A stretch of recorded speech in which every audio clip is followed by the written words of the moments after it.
परेशानियां हर जगह हैं और हम परेशानियों से बच नहीं सकते, इसीलिए सदा उनका सामना करें। परेशानियों से डरे नहीं, उनका सामना करें। गौतम बुद्ध कौशाम्बी नगर में रह रहे थे। वहाँ की रानी गौतम बुद्ध का अलग अलग तरीकों से अपमान करती थी।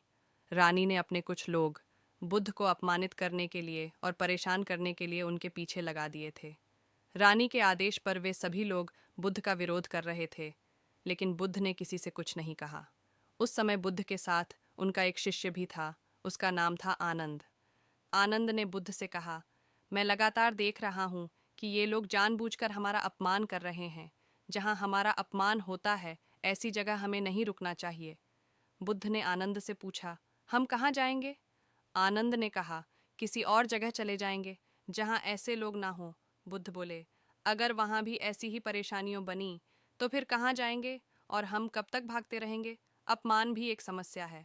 हम अहिंसा, धैर्य के साथ विनम्रता और शालीनता से ऐसे लोगों का सामना करेंगे। बुद्ध की सीख, परेशानियां हर जगह हैं, हम परेशानियों से बच नहीं सकते, इसीलिए समस्या चाहे कैसी भी हो, हमें उसका सामना करना चाहिए। किसी व्यक्ति के लिए पहले से ही कोई राय न बनाएं। गौतम बुद्ध का एक खास शिष्य धम्माराम आश्रम में अपना काम करता और काम पूरा होने के बाद वह एकांत में चला जाता था। वह किसी से ज़्यादा बातचीत भी नहीं करता था।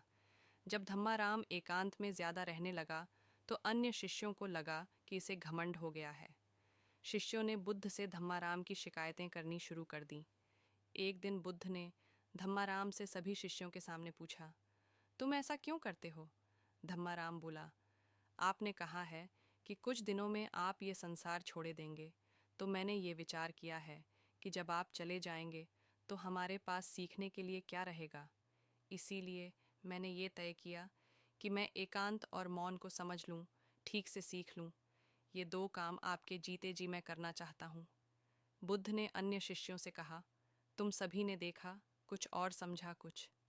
तुम्हारी आदत है कि तुम दूसरों की बुराई करते हो, इसीलिए तुम सभी ने धम्माराम की अच्छी बात को भी गलत रूप में लिया। बुद्ध की सीख, हमें किसी व्यक्ति को ठीक से जाने बिना उसके बारे में कोई राय नहीं बनानी चाहिए। अगर कोई अच्छी बात सीखना चाहते हैं तो घमंड छोड़ दें। एक दिन बुद्ध के शिष्य आनंद ने पूछा, आप प्रवचन देते समय ऊंचे स्थान पर बैठते हैं और सुनने वाले नीचे बैठते हैं, ऐसा क्यों? बुद्ध ने आनंद से कहा, एक बात बताओ, क्या तुमने कभी किसी झरने से पानी पिया है?